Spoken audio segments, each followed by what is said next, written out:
I can see that some of our learners have also joined in, so people know a little bit about AND, but people who do not know about AND, I would like to talk a little bit about AND.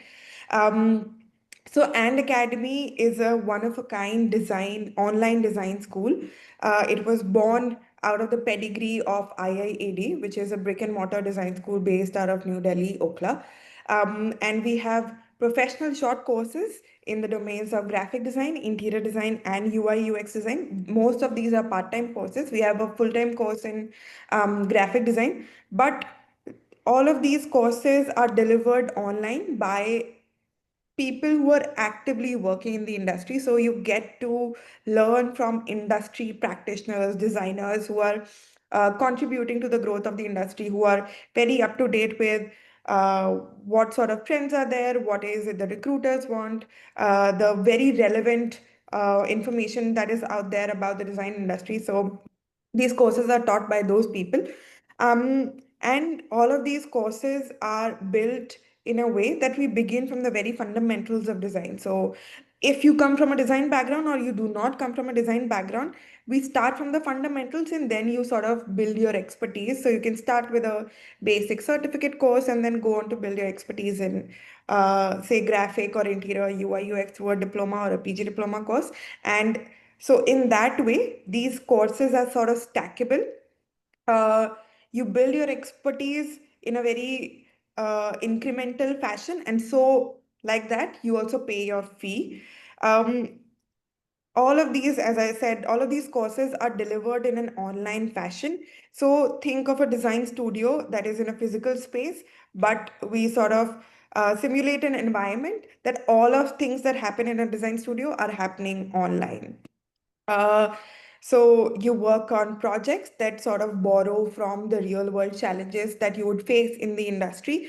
So you're very up to date with what sort of problems or client briefs or projects that you might work on when you hit the ground running. We also have a job guarantee on few of our courses because we have so much faith in our curriculum that we guarantee job on some of our courses. We've also had 1,200 plus learners in 3 years of running and academy. We have 50 plus mentors, 200 plus industry connects, and we are rated 4.6 on Google. With that, that is a little bit about, and I would like to talk a little bit about this series that is Kaleidoscope. So every Kaleidoscope session, we invite a design maestro to sort of speak about the myriad perspectives of design. Today, we're joined by Madhu Pandit, principal partner at Bargat Design, Neeraj Manchanda Architects. I would like to say a little bit about Madhu ma'am. As a partner at Bargat Design, Neeraj Manchanda Architects, Madhu has to her name a wide body of architectural work in the institutional, commercial, residential, and industrial domains within India, Nepal, and Vietnam. She's worked on museum and exhibition design projects with Indira Gandhi Memorial Trust, Rajiv Gandhi Memorial Trust, and on the traveling exhibition for the Festival of Japan. A graduate of SPA, New Delhi, Madhu's passion lies in the adaptive reuse of historical buildings and indigenous building methods. With that, I hand over to Madhu ma'am to just like take over. Good evening. Before I say anything else, I'm going to begin with a question. And my question is, it's from a film that I saw many years ago. In fact, the film almost started with this question. There is a protagonist is a teacher and teaching a bunch of primary schoolers, I think 10-year-olds. And the film is called Pay It Forward. If you haven't seen it, do see it. It's a typical Hollywood film, nothing too great, but very compelling. And the question is, he asked these 10 years old, if there is one idea in the world that can come to your mind to change the world, what would it be? Sorry, I use the word as whatever he said. If there's one idea you have in your mind which would change the world, what would it be? So I'll come back to this question later to sort of explain why I asked it. But because the name of the film is Pay It Forward, what does it mean to pay it forward? So I saw that when just now when and Academy design course was being introduced to you, talked about how change your career, how to change and better your career by design. I want to stress on the other aspect of it, that become the person that by choosing a career in design, you can change the world. Because what I'm going to explain in the next few minutes is that how design is not just a job, but it is something that can, um, it is very transformative in nature, and it has the capacity to make amazing changes in the world at a social level, at even a political level, cultural level, etc. And God only knows how much we need it at this time.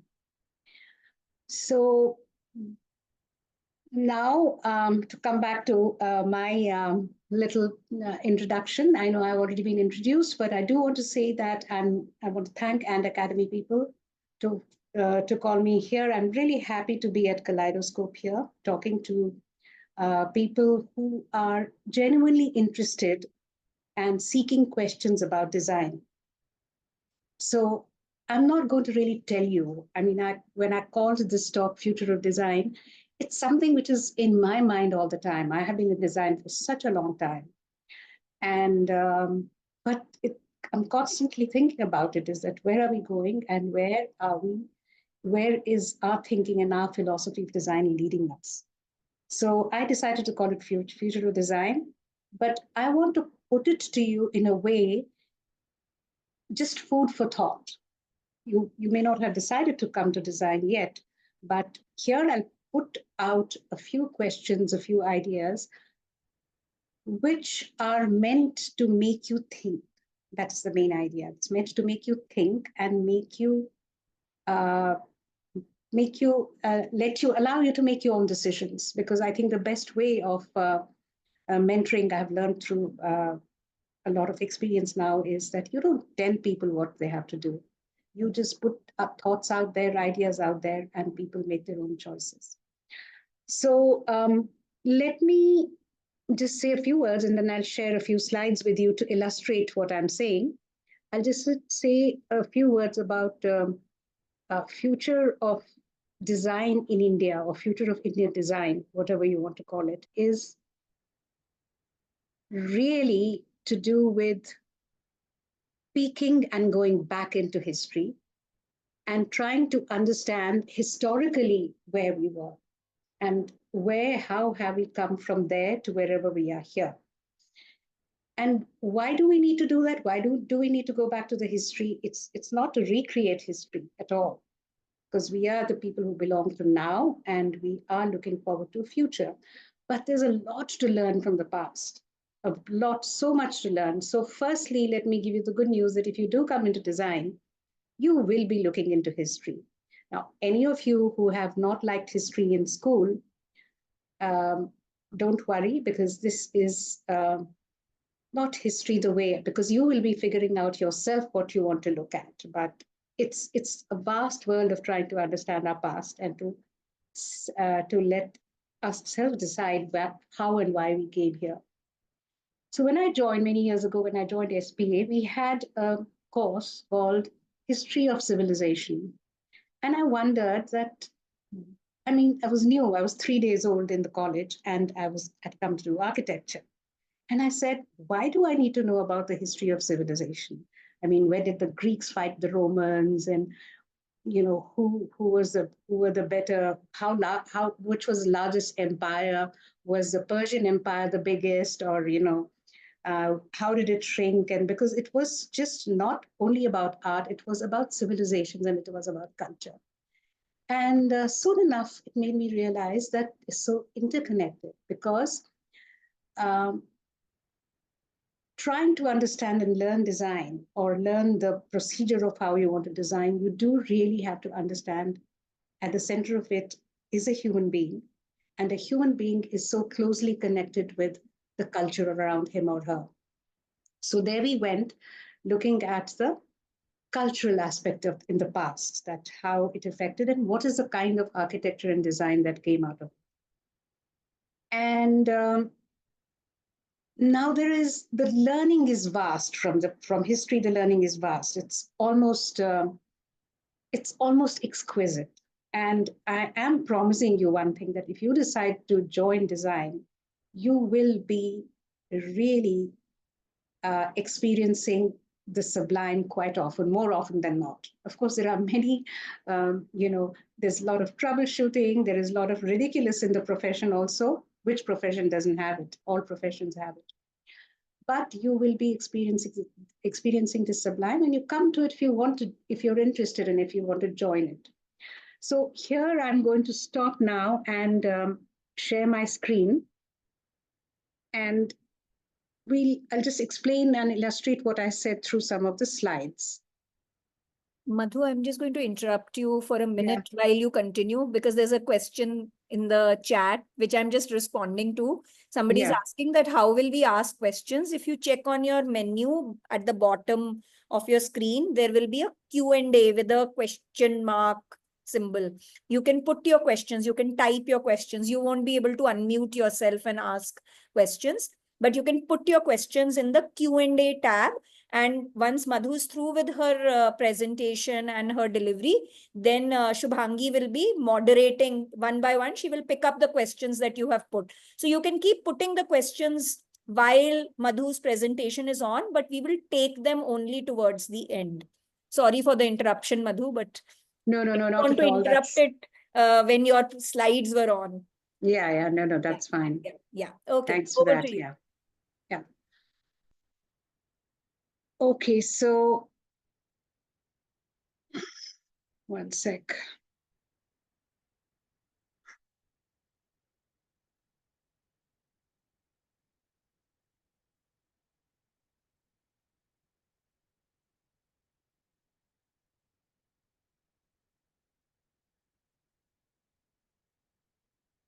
I'm just trying to get rid of this bar at the bottom, but I'm afraid that I might not be able to find it later. So just one sec.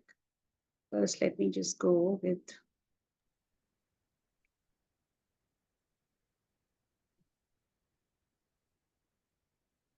If you go to presenters mode. Yeah, I've done that. Okay, so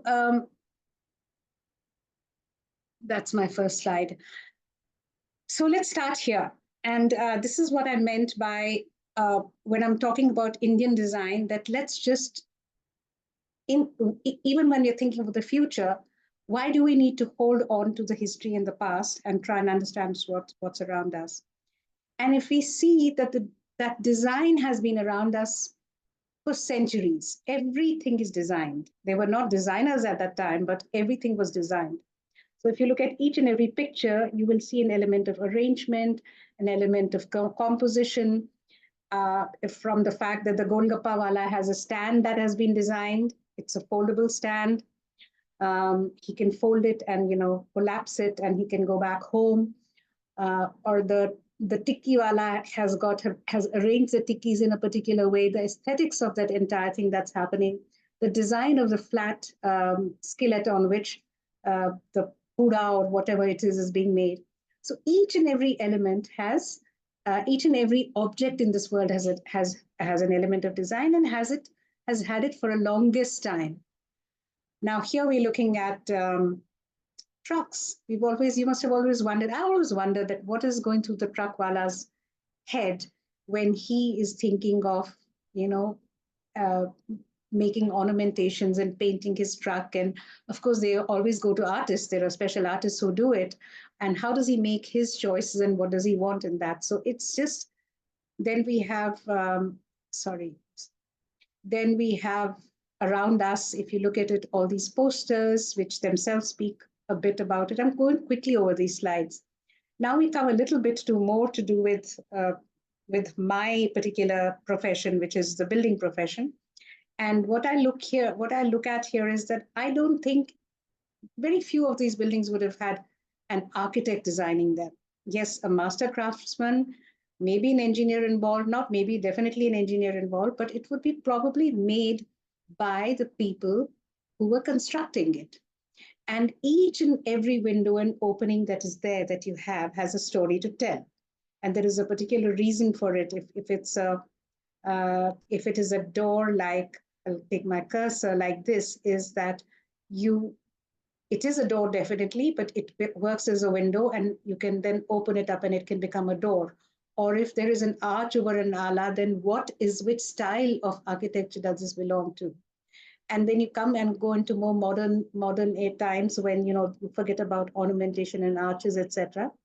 And you come to this. All these have a particular style dedicated to it, which I won't go into right now.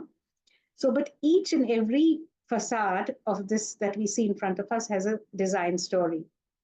This is more of the same. Here, these are a lot more traditional than what we saw earlier. And each tradition, some would be from the mountains and hills, some are down south from Kerala or Tamil Nadu. And this is a slide I've put to show that how, and this is where I'm going to tie it up with future of Indian design, is that what is India? Because here I'm seeing 6 landscapes, only 6. They probably, if I wanted to collect, I would have collected 20 at least. So one on top left seems to be some plains after the lower Himalayas. So this is where the farming has happened. Top right, you see Ladakh, which is a mountainous desert. Then in the middle on the left, this is the valley of Kashmir, and these are rice paddy fields. On the right is the desert of Rajasthan. Then the bottom left is, I think it's Tamil Nadu, because there are palm trees and there's some kind of harvesting going on. And on the right, I know that this is Tamil Nadu, but these are waterlands, which are lakes and waterlands, which are all over, sprinkled all over the country. Now, because people traditionally lived in such different geographical zones and climatic zones, how they built and what they built was completely in tune with the nature around them. This particular slide shows how slightly pastoral, independent buildings, independent homesteads that had land around them, and how they responded to the climate around, to the cultural ideology around.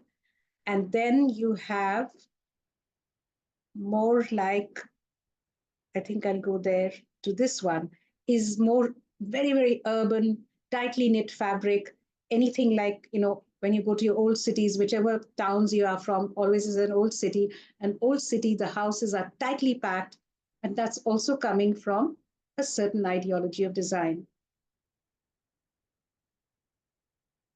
Then we come to I'm just going to take you through a few pictures to show how traditionally everything is designed. Everything had an element of design. If you see the what would you call it, a cabinet that is holding the pots. If you see this is a picture Ladakhi kitchen, and if you see this whole assembly of a stove on which something is getting cooked, this big stove was so big that it wasn't just good enough for cooking, but was a method of heating up the entire space where you could eat, and you could also, it was a living come kitchen. There wasn't living room come kitchen. There were no clear definitions of what, there is, that came much later, and the Western world introduced it to India more than anything. Now, this, I believe, is probably, it's an amazing picture, but it is a curved room, I think somewhere in Rajasthan, from the kind of decorations on the wall. But what's amazing is... It's Kutch, Madhu, Kutch. It's Kutch, okay, Gujarat. It's a Kutch, and within Gujarat also, the area of Kutch. Kutch area, yeah. Yeah, it's a Kutchi hut. Yeah. Thanks for that. So there it is. And what is really fascinating is that way up, the decoration and ornamentation is happening with utensils, with thalis and bowls and plates. And I can't think of anything more exquisite than that. And then here you make a ledge to keep something on, water pots on it, and then you take out a storage underneath in which you can keep your, here there are coconuts, and it could be some food, some utensils. And why I picked up the slide was to look at the detail of the door handle. That it's not just a simple slide the door in, but there's a little bit of beauty in the way the verticals that hold the horizontal sliding in detail of the door handle. So this can go on and on. This is really a very basic, almost a poor man's kitchen. And even they have tried to do some decorations by putting, in this case, painted blobs on one of the rafters in the ceiling. And of course, the chula has its own beauty. And then there's more to it. How there is a pot that gets made. A simple lota is such a beautiful design. And here I want to pause and talk about that when these objects are being designed, they have a huge element of functionality in them and huge element of makeability. What is and material, what is the best material to make it out of. Sometimes it's traditionally there was wood available, there was metal like bronze and brass available. Now of course I can see pressure cookers there and I can see steel there, which wasn't there traditionally. But when you design the handle, if you look at this particular teapot, you design the handle and design the spout, there was a lot of engineering involved in it, in the sense that if this has its self weight and then you fill it up with any liquid, any fluid, then can you hold it with the one with one arm, one hand, literally an arm, and pour it, and how easy it is going to be. If it needed two hands, then you would see two of these handles in the same thing. So that is the micro level at which we are saying that we are surrounded by design all the time in our lives, have been. So it's not that now we think of in the last 50, 60 or 1 century, we think the designers have come and they're designing the world. No, they've been designing for a long, long time. But before this, I think I missed one slide in the beginning.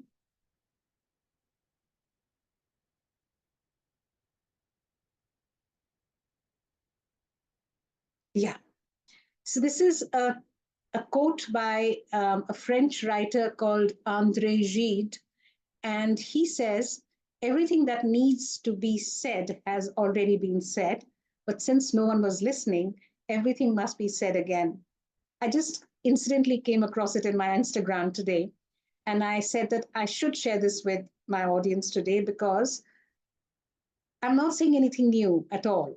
When we go back to history, we've learned it so often, we've seen it so often, but sometimes we forget to listen in a proper way, or forget to let it absorb and help us in thinking ahead. So that is essentially what was, what this particular presentation is about, is that you go back to the past. And here I want to now clarify something in case some of you are thinking here that I'll stop for a minute at this slide and say, in case some of you are thinking that, what the heck is going on? Are we supposed to, okay, we learn from the past, we look at how things were done, but we can't recreate the past.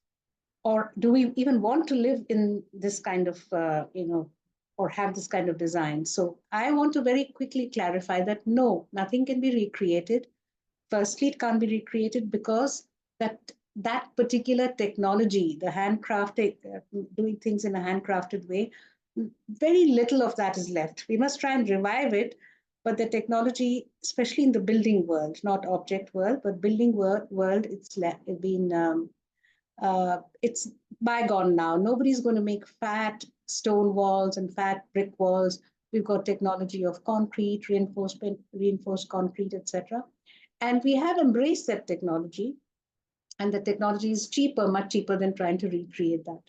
So not at all endorsing that we should recreate that, only saying that there was some merit in why they were designed and what it matters and how it matters to us now to look at that. And if we can recreate the principles in our design, when we become designers or when you guys become designers, how can we recreate those principles? So here are 2 or 3 things that I'm particularly fascinated by, and I try and use it in my work. Though I will be talking more in this as an architect here, but there is a very fine line between architecture and interiors. They're sort of joined at the hip.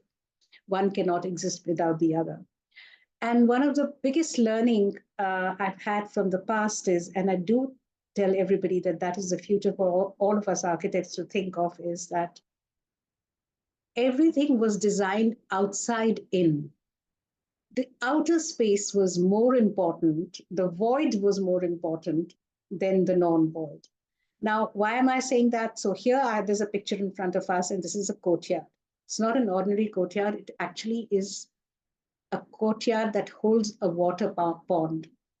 So it holds a water pond, and all this architecture around it is experiential from the point of there are not people living in it, but people are using it, collecting. When they would traditionally they would have to collect water from there, take it out, but there's communities meet, communities have gathering at that point. So everything, the cultural behavior and the cultural need was interconnected with how the architecture evolved from it. Of course, that we want to go back to that particular community culture. It might be very good. This is a food for thought. It might be very good, but most of us may not want it. But given the situation right now and the way we are right now and um, the way we interact with each other, we're not an island. We still live in communities. Wherever we are, there is a community, a big community, small community. If whether you're in an urban situation, you're in a rural situation, you live with communities. And how do you want to respond when you're designing? How does your design respond to this aspect of the culture for which whoever you're or wherever you're designing? So I'm going to now come to another kind of, take you to another kind of void space. So this space is later, if some of you, I'll put a question to you if somebody wants to answer this question, is that it's a street. This happens to be a street in Jaisalmer, but you find this street in many old cities. And the streets were a void. The buildings and the urban fabric was tightly knit. And what was the merit of it? It was the greatest protection from weather. If you're in a hot place, it protected you. There was mutual shading that happened, and it protected you from hot winds and loo and heat coming in and staying for the night in your house, because that's what happens to heat. It gets trapped inside homes. So one was that. Two was that these narrow lanes also acted like wind funnels. So there is science behind it of creating low pressure and high pressure. We won't go into that. When you become designers, you can choose to learn about it when you want to, if you want to. But so they created wind movement, and wind movement was enough in hot, arid area. If the wind is moving and it's kept cool because it's been in shade, it can make a lot of. So what a simple thought, what a simple scientific thought, which has been around for thousands of years. And the same is true for, here we go to a courtyard again. The scale of this courtyard is very, very big because it's part of a palace, but it's been converted into a hotel. And the reason I put it here was that even at a larger scale, when it's not a home that you're designing, let's say you've got a hospitality project, and the hospitality project is conceived with the idea of an inner court and what can happen in a court, because an inner court, I always called is a room without walls. And then we have, I'll just come back to a slide that I seem to have missed. Sorry for this.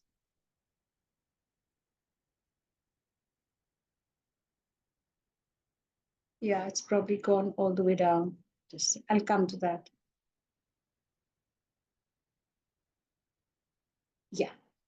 This is one of my, whenever I'm talking about what I'm saying to you, I talk about it very different. I'm sometimes talking to other people who are already students of architecture. This is one of my favorite slides to show because I always think of something even as recent as when I was a child. A lot of living used to happen in these semi outdoor spaces. So, again, I'm coming to avoid this, I would call a semi void. And it had rain protection, it had sun protection, but it was a space where you did a lot of stuff. If there was cooking, not cooking exactly, but cleaning, and there's some domestic work happening, sewing happening, reading happening. All that used to happen in places like that. And I'm sure many of you would be, even in your childhood, you have seen such things happening, that life always happened more outdoor. Now, I'm making a statement that's very questionable because, with the coming of the air conditioning have come closed spaces. If it's very hot, what do you do here? Does it completely protect you and make your spaces cool? We have to come to that, and I'll come to that very soon. But if we first look at culturally how these ideas were so sound, that you did more living outside or semi outside, and then there was certain activities that happen inside, you'll begin to think of how it manifests even in a contemporary design. Okay, so I'll give you a small example for myself that I don't know, again, I would like some of you to say, but how many of you like to sit cross-legged on a dining chair and eat? I'm sure there must be quite a few. I, to this day, like to put my legs up cross-legged and eat at the table. I'm Kashmiri, and I was brought up in Kashmir, and there we ate on the floor, and we sat cross-legged, and then we had a little chowki in front, slightly raised chowki on which we were served food. So I'm used to that now. And so somewhere, even if I'm sitting at a dining table, I just sit like that and I just eat. And my husband, who's from Punjab, wasn't brought up like that. He's always sat on a chair and a table. So he used to find it very strange that I sit on a chair like that. Now I have two daughters who also love crossing their legs because they've seen me do it. What I'm coming to is that in our design, if we're designing something, I call this the phenomenon that I'm calling it cultural continuity, that we all have something of a genetic memory which gets transferred from us into our children. And if there is an abrupt change in design and it doesn't take into account cultural continuity, I don't think you're doing a good service to the humans, because design, after all, has to be centered around a human being. So this is a food for thought. How do you do it? So we'll come to that again later, but right now I'll quickly show you some examples of, sorry, just, I'll show you some examples of, in case some of you are,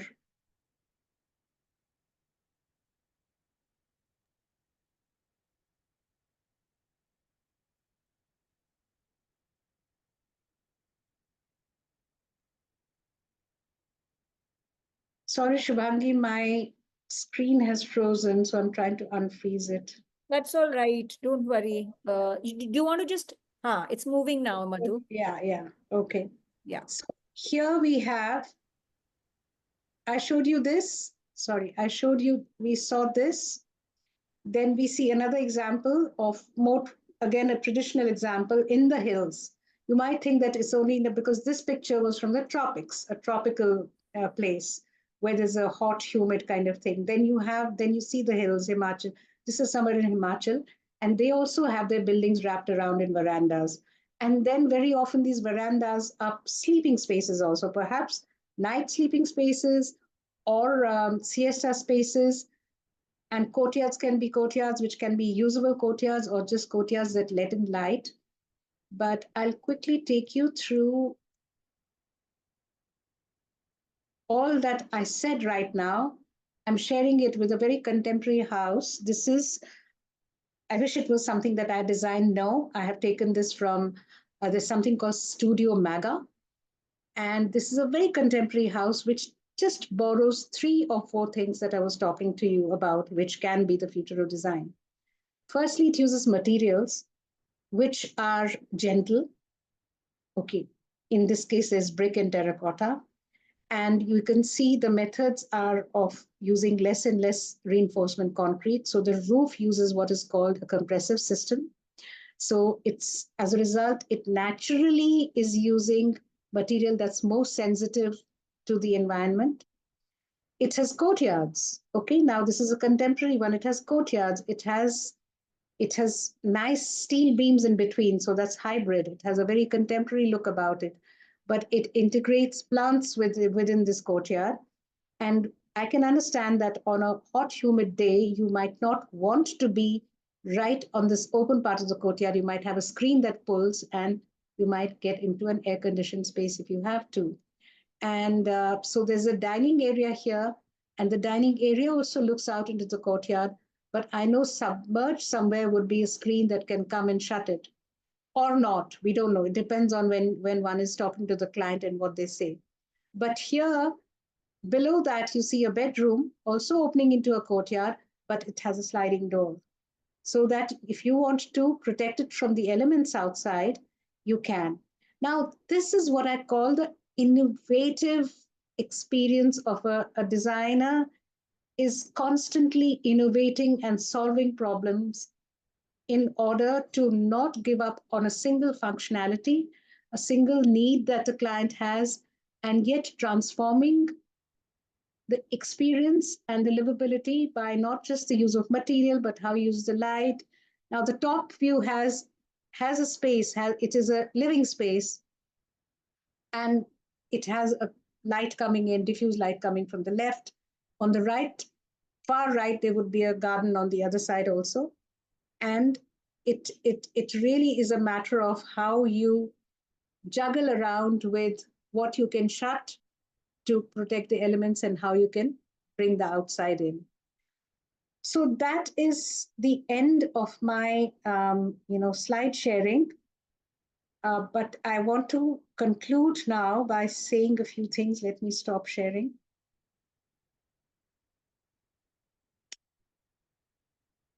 So how I'd like to sum it up in the end is that there are many, you are right now on a threshold of, by you, I don't mean just you, I mean all of us are at the threshold of making decisions about, I'm talking about the design world, how do we want to proceed and what is the future of design?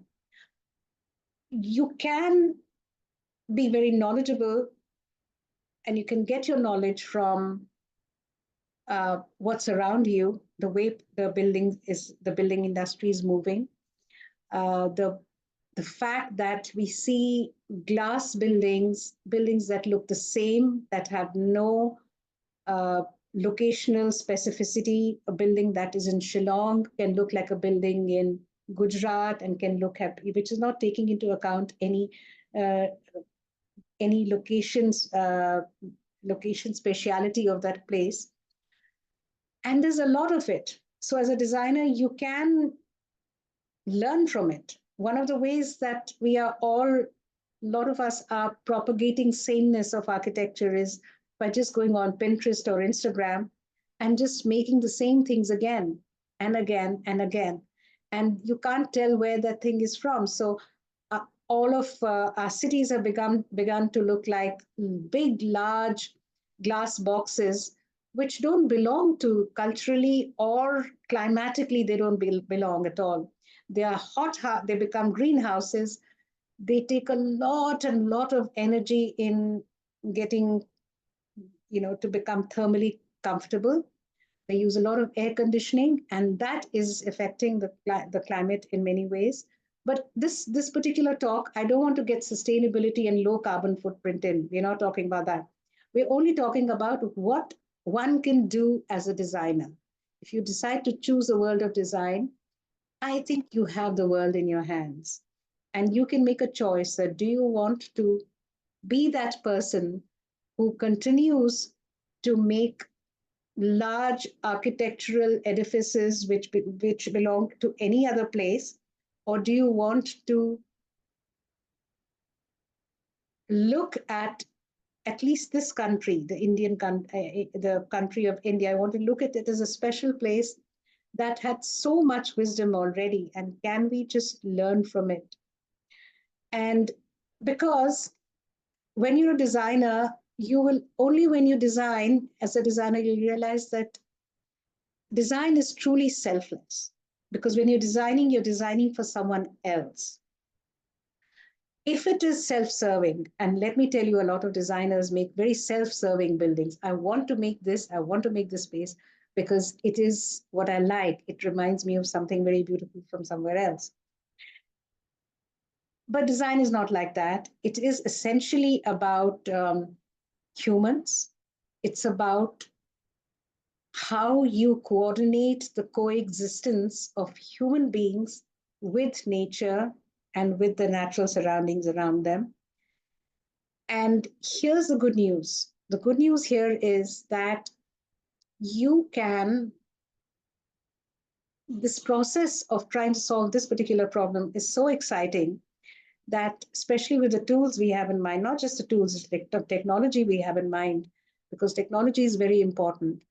But while technology cannot solve, cannot answer a lot of questions, but it can help us answer a lot of questions, especially with AI coming in, which is not just a tool, but also a collaborator. But if you don't tell AI, if you don't share with AI the wisdom of history, the AI is going to be completely lost without it. So you are essentially right now on a threshold of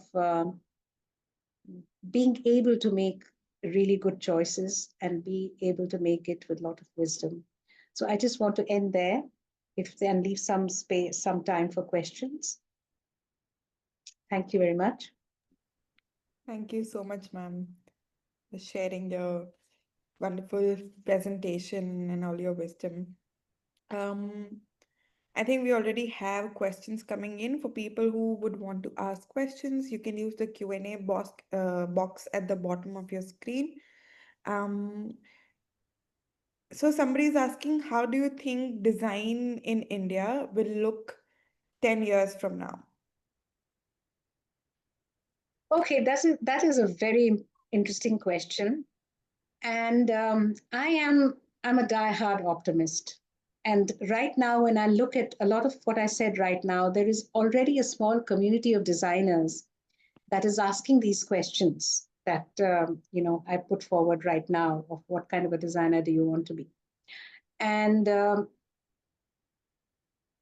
I think it's going to be my sense is that more and more people are going to get conscious of the fact that we have to design wisely and we have to build wisely, because building takes up about 40% of the carbon footprint in this world.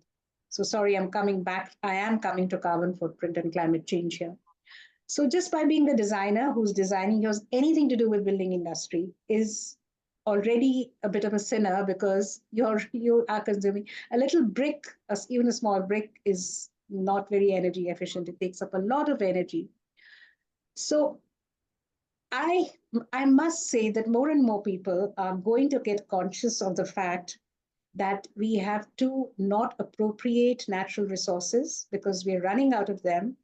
We have to use our own ingenuity as well as technology, because technology is very helpful. When I talked about those set spaces outside, we also need to air condition spaces. I'm not saying that we don't, but how much do you air condition? Do you air condition throughout the year, or do you do it sporadically, a few bad months in a year, and rest of the time you design in a way that it's thermal comfort is there without them? So to answer your question, I'm going to say that it may not be very different from what it is right now, but there is going to be a change in terms of how sensitive designers are going to be. And especially the young ones are coming up with a lot more of concern for the world they are inheriting. So they're going to be a lot more careful. Right.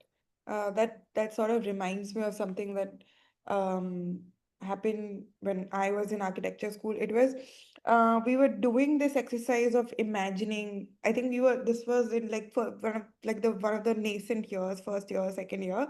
Um, and we had this history class and we were talking about civilization from where you start, etc., etc.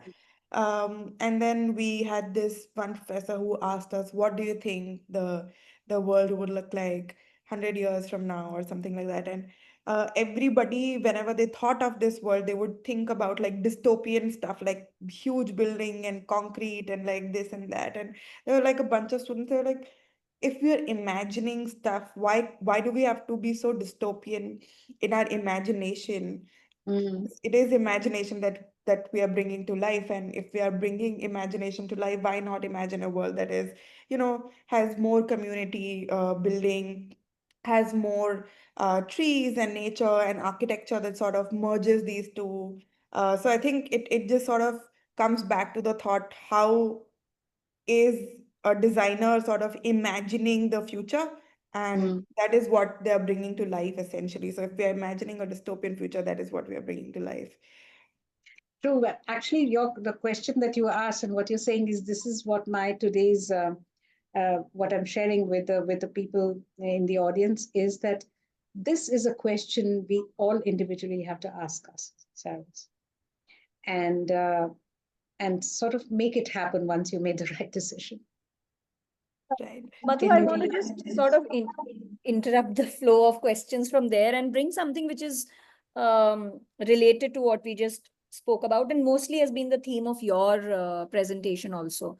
One view is that the world is becoming flatter, the world is one, globalization, the cultural boundaries are diffusing, and all of that. We are eating internationally. The butter chicken and the naan is popular in Britain more than it Mm, is in India, and so on and so forth, and all of that.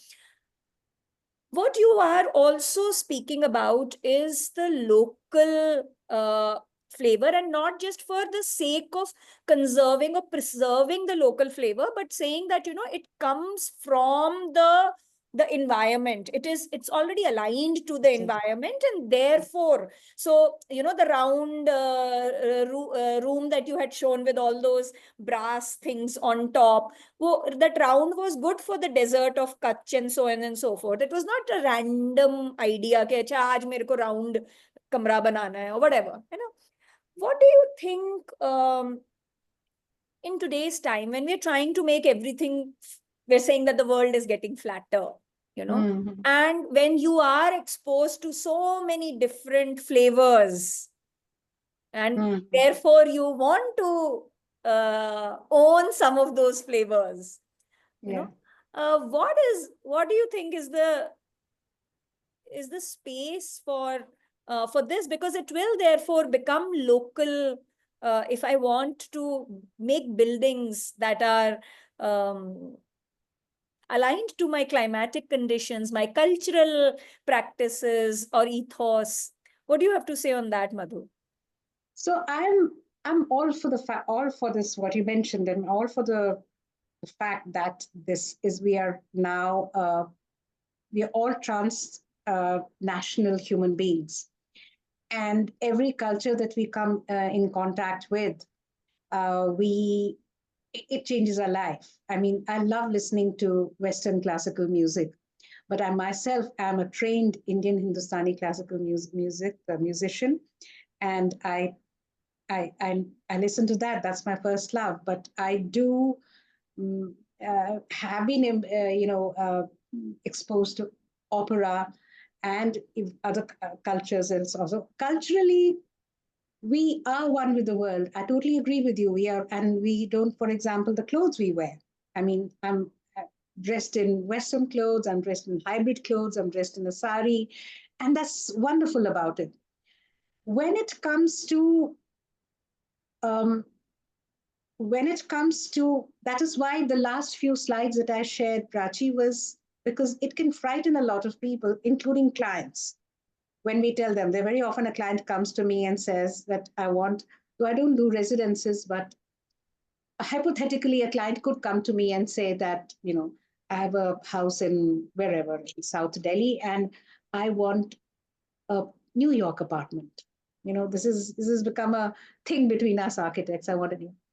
Now, either you can walk away from the client and say that, sorry, I don't do New York apartments. If I'm going to design a house for you, I'll do a Delhi house. Though I myself might not know what Delhi house is, because Delhi house is so many things.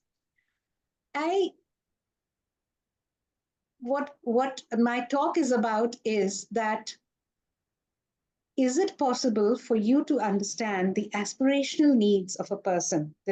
So first thing is to ask the client, what do they mean by a new house? The aspirations are to be met. So what is it then?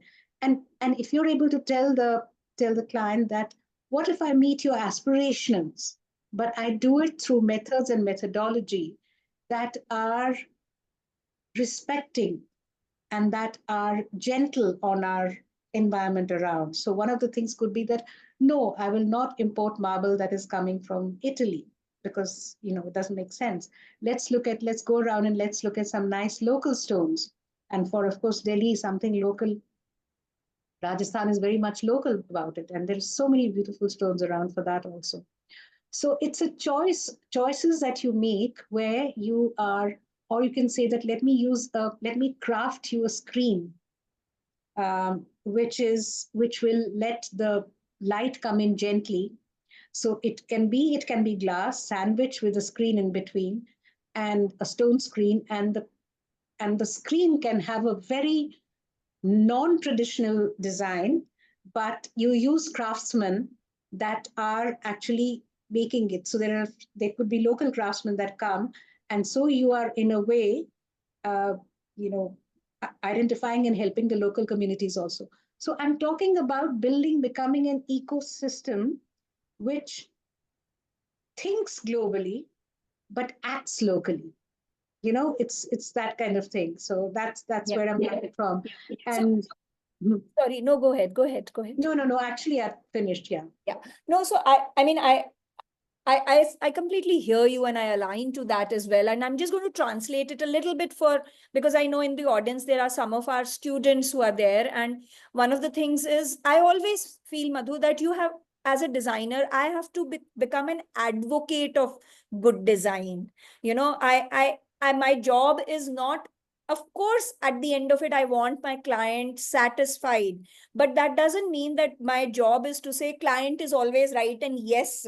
What I hear from you is that in that Italian marble example is that maybe if you understand what the client is saying, maybe they're talking luxury, maybe they're talking ostentatious, and therefore offer them luxury which can be both locally sourced and locally appropriate. Uh, so not only sourced, because when you're sourcing it locally, then you're contributing to the local economy, but it's also appropriate. Maybe a stone that is found around the city, whichever city you are, working in, is probably more aligned to the climatic conditions and other things, other practices that are like, I remember the picture that you showed. I think it was a Ladakhi home where the stove was right there and keeping the entire space warm. Now, the reason that the stove is so big and right there is because it is cold climate, and there is a pot of soup probably boiling all the time, and it's energy efficient. Soup bhi ban raha hai and kamra bhi garam hai, and therefore let's just sit there and do it. So I'm just translating it for our students, because this is a question we keep getting all the time कि जी मेरे तो client ने बोला कि उसको Italian marble चाहिए और उसको steel का ये चाहिए और उसको glass का वो चाहिए, and ये trend में है आजकल, तो हम लगा देते हैं. So there are ways for you to first explore their needs. What Madhu has said is very interesting, that go one layer beneath. Samjho what are they really looking for. They're probably looking for luxury. Offer them luxury. Don't say that no, don't be luxurious. Okay, they want luxury, give them luxury, but find a local and a more appropriate, culturally appropriate option. Thank you, Madhu, for that. Yes, Shubhangi, we can quickly go through the other questions from the students. Yes. Somebody is asking, do you have any advice for someone who's just starting out in design? Um, I think if you are a person who's joining design because you're interested in design. You may not know it yet because believe me, you have to, it can be learned, right? But even if there's a little bone of interest inside your body, uh, it's going to be terrific. Nothing short of terrific. That's all I can say. Not that there won't be any problems. There will be a lot of trials and tribulations, but I always believe that if you choose something that you like doing, then all the trials and tribulations that come with it are bearable. You'll be able to overcome them. So, but even if you have a slightest of doubt in terms of do I really want to do it, give yourself some time, but be brave enough to make a change if you find that it's not your calling. That's all I can say. Okay. Bhavna is asking, how would you avoid self-serving design in situations where the client is looking to you for aesthetic inspiration? How do you draw out such clients and understand what would resonate with them? So the answer here is very easy. Not easy, but it's simple. The answer for this is, see, what one means by self-serving architecture is something that is more to do with architecture as a product, how it's going to look, and less to do with how it's going to feel and how human beings are going to experience it. And how has it addressed a whole lot of other stuff in its when it's being built and even maintenance later, because a lot of buildings that they get made and then they're so hard to maintain, not because they're expensive to maintain. The client may have all the money, like you say, that there are clients who come for, you want luxury buildings, and why shouldn't you give them? You should give them, and they do have the money for maintenance, but there seems something so wrong if the design is high maintenance. So that I call self-serving, when you're not thinking less of the people that are going to use it and more of how it's going to look. It's more for sure. But how do you make it? What was the word? The first part of the question. How do you make it not so? So the answer to that is, how do you go down this path? You go down this path. It's not a difficult path, but it's a path that requires blood and sweat, and that is that you gain knowledge first. You seek knowledge, you gain knowledge, you provide yourself with information. If you have information, then you analyze information. You have an analytic mind. You have, this is what they call in design critical thinking, not just in design, in many things. You what is called critical thinking, or it's just called a kind of reflexive way of looking at things, and you you're not scared of failing. You're not scared of failures. In fact, some famous architect said that if the when you're designing, in the process you get out a lot of garbage, chances are that when you actually make the thing, there'll be no garbage. So it is a path of trial and errors, using all your information, letting that inform you in terms of, but be knowledgeable. You have to be knowledgeable of technology and materials. You'll never be able to design if you don't have it. Be knowledgeable of what is appropriate, what is the right thing to do, what does it mean to have something locational specific. It really is a very straight process and a very straight path. There is no rocket science to it. Right. Somebody else is asking, is there a chance to create relation between architecture and agriculture? If yes, how can we do it? Well, what's really interesting is, and I may not have got, because I'm going to ask a question, but before I ask that question through you to the person, I began my journey into architecture by working in Ladakh, interning in Ladakh, and working on a project which is called permaculture, which is called permanent, it's short for permanent agriculture. So Ladakh, not any longer, but it's still so, but used to be a place that several decades ago, things grew only for a short period of, you could get vegetables for 1 or 2 months in a year. And as a result, a lot of, at that time when I was there, they were all architects from the West. There was a bunch of architects from England who are working on buildings that are like greenhouses to some extent. You design greenhouses which traps heat and it allows you to grow and have agriculture, have food to eat for a longer period of time. Otherwise, they used to depend on helicopters coming in, planes coming in to get their, food. I remember I could have egg only because for some reason the eggs were also not too much in, uh, you know, because you have to, chicken needs things to eat and stuff like that. So eggs were very rare. And then somebody would hear the sound of an aircraft and say, oh, tomorrow I'm going to have egg for breakfast.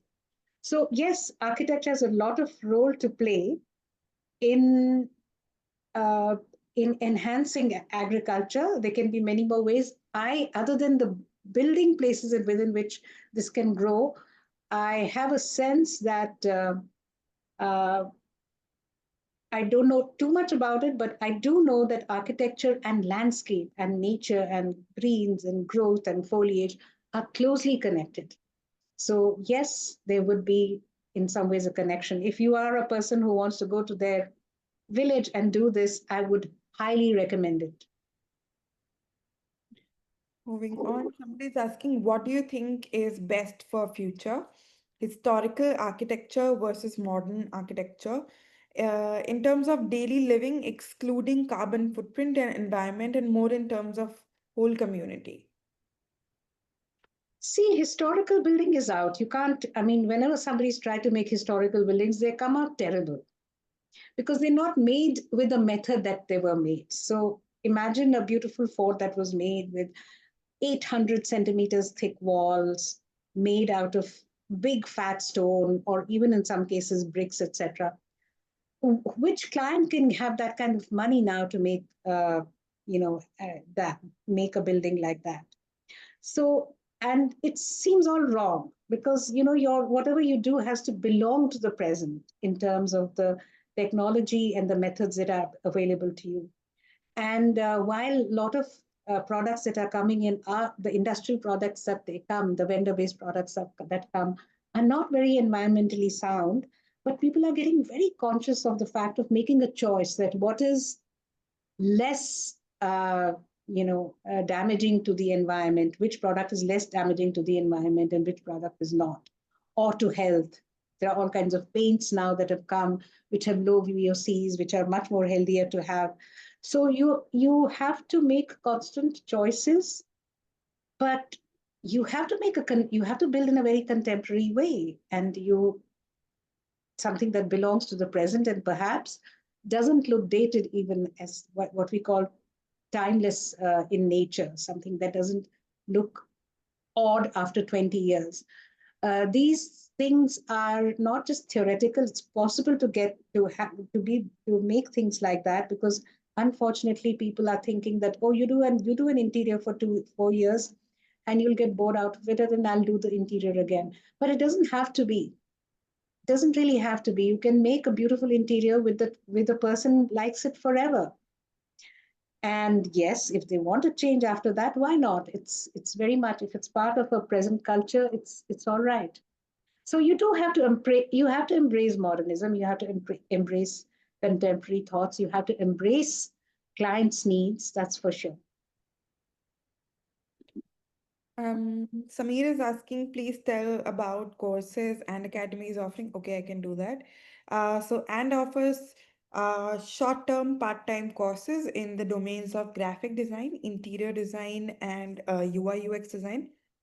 These are all delivered in an online, live, interactive fashion by design experts such as Madhu ma'am and so many other people. Um, I can facilitate a call for you, Samir, from our sales team, if that would help. I'm also putting in the chat for everyone a survey form, just so that it helps us understand better what is it that you're looking for, what kind of association you want to build with an academy. So please feel free to fill that form, however this session is not about the courses, so I'm not going to take a lot of time to do that. Moving on to the next question. Somebody's asking, I'm a newbie and trying to work on my own for movie set designing. How do you think I can grab audiences on social media? Well, whether you want to grab audiences on social media or whether you want to do it word of mouth, which was there before there was social media, you have to do something. So start by just being an understudy to a movie set designer. You might not even get paid for it, though you must. I mean, I never endorse doing any work without getting anything. You must be paid for it, but you have to make that choice. Become a kind of a assistant or an understudy to identify a movie business or a movie set and get in there and show something for yourself. Put together a few works and that's it. Then putting it on social media and um, talking about what you do, why do you do it, etc., etc. So you've got your world in your hands.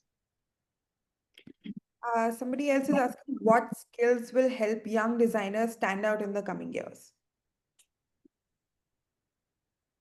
I think the skills, the skill of there are one is skills that like you have drawing skills, you have digital skills, you have tools that help you. Those there are many out there to choose from. And then there are how deft you get with AI is also very important because the way you have to use it collaboratively. Again, is saying that it's not going to solve your problem until you are able to communicate the right things to AI tools when you use them or AI software. But to answer your question correctly is really what makes you stand out is how ingenious you are, your ingenuity, your ability to think out of the box. It's not any different from good writing and mediocre writing. It's just doing something more efficiently, but not just efficiently, but also ingeniously. There needs to be a sense of innovation to it, how innovative you are. Right.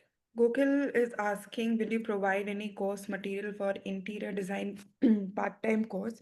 Gokul, I'm just putting the link in the chat for the website so that you can just check it out. All of our course curriculum is available on the website. Before we wrap up this session, I had one question which I love asking. I sort of treat these sessions as self-indulgent sessions. By the way, I every time Madhu ma'am is around and I was on campus, I always want to talk to her about in which Annie gives it to those ones. I love that film. I've Oh, spoken okay. about that film to so many people. I've shown that film to so many people. I absolutely love it.